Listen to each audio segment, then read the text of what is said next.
Olá, pessoal! Hoje o assunto é ensinando onde se vive.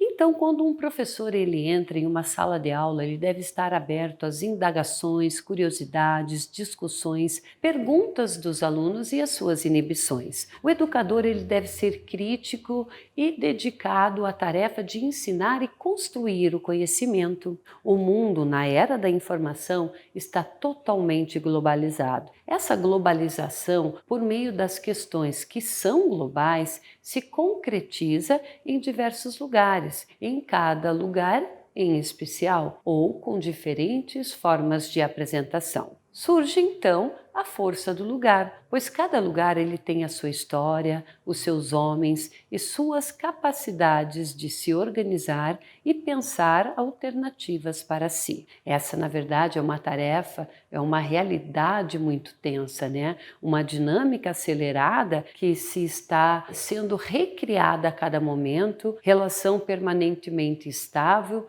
e onde a globalização e localização são termos frequentes, ok?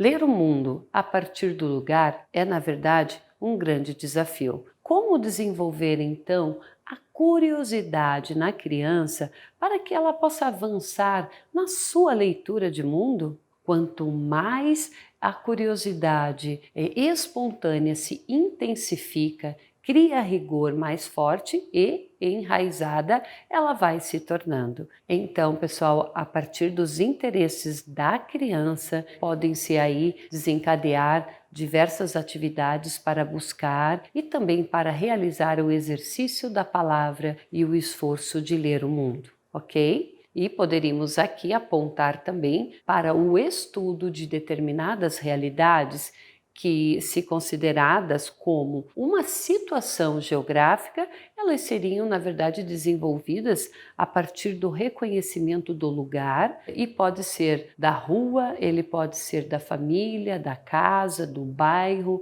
da escola e até mesmo o reconhecimento da cidade. Bom, o fundamental realmente é saber do que se pode partir e se a curiosidade for exercitada na sala de aula, as crianças mesmas podem definir o que estudar. Então, na verdade, o conteúdo que será considerado não é de modo algum o mais importante, certo? Bom, o mais significativo aqui é saber de parte do professor o que se quer: aprender a ler por meio do componente curricular da geografia, lendo o mundo, certo? Então, ler o lugar para compreender o mundo em que vivemos. O educador pode partir de temáticas, de problemas e, a partir daí, aguçar então a curiosidade infantil, traçando assim os caminhos a seguir. Essas problemáticas, elas na verdade devem ser formuladas, né, a partir da realidade que acontece e do que existe no mundo, a serem aí analisadas. Devem considerar as dimensões de espaço e também de tempo. Quer dizer, então, que precisam ser, na verdade, situadas em um espaço que terá as suas características internas e uma contextualização,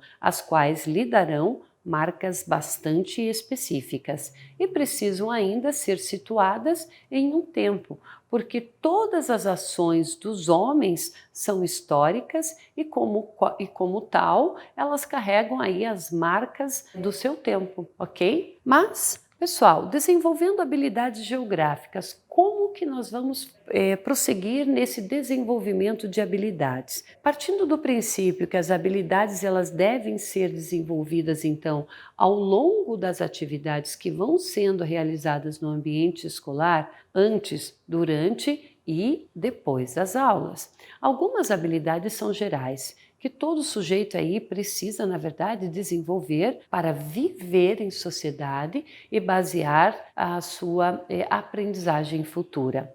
Outras expressam aí as especificidades de ler o espaço. Então, desenvolver essas habilidades é fundamental, pois sem ela torna-se difícil fazer abstrações. Elas são, na verdade, desenvolvidas desde que a criança entra ali para o convívio escolar e mesmo assim, de um modo muito geral, os alunos eles apresentam grandes dificuldades para dar conta delas. Então, tais dificuldades elas são explicadas de forma variadas, mas parece que elas estão centradas no modo como se realizam as atividades durante a vida escolar e, claro que em especial, nos primeiros anos. Assim como é importante ter claro, quais os conceitos fundamentais na geografia, é também necessário saber quais as habilidades básicas para a análise geográfica.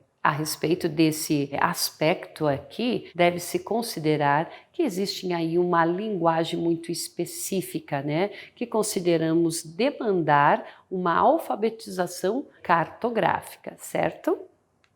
Bom, a cultura então de cada povo, de cada sociedade, ela apresenta aí as suas marcas e tem ligações com a possibilidade de os sujeitos concretos dessas sociedades possuírem então uma identidade no sentido de pertencimento, ao lugar, uma identidade que se dá entre os próprios homens e também com o lugar, o território em que estão. A questão da identidade cultural, de que fazem aí parte da dimensão individual e também das classes dos educandos, cujo respeito é absolutamente fundamental na prática educativa progressista e é um problema que não pode, na verdade, ser desprezado. Certo, pessoal? Bom, pensar o próprio espaço leva o estudante a exercitar a análise e a crítica sobre as formas de vida e as condições que existem, e possibilita também que se percebam o mundo. Ok, pessoal? Por hoje é só e até mais!